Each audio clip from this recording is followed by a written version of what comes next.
करता देशभरातल्या प्रत्येक शेतीमालाचं उत्पादन करणाऱ्या शेतकऱ्याला हमी भावाचं कवच कुंडल मिळालं असतं.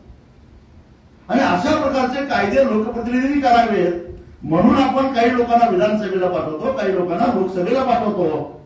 पण दुर्दैव म्हणजे ते एक प्रकारे आपले हनुमानच आहे. सीतेचा शोध घ्यायला लंकेला कुणाला पाठवला? रामानं हनुमानाला पाठवलं. कशासाठी? किंवा जात शोध तरी घेऊन या, मग कसं आणायचं ते ठरवू.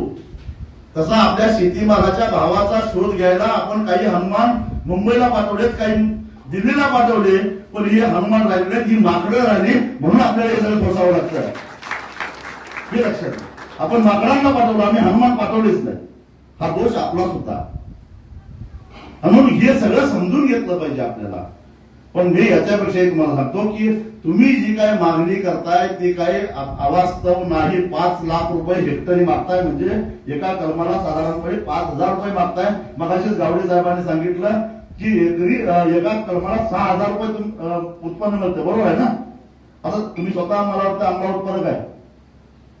मग काय 6,000 रुपये कमावतो, त्यातले किमान 5,000 तरी द्या. पण दोष काहीच नाही आमचा. मोर गळाला दोष आमचा आहे का? चुकीचं कीटकनाशक आम्हाला मिळालं, दोष आमचा आहे का?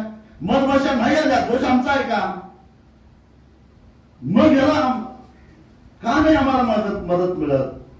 का मिळत नाही? कारण आम्ही मागतच नाही आणि मागताना सुद्धा नेटानं मागत नाही.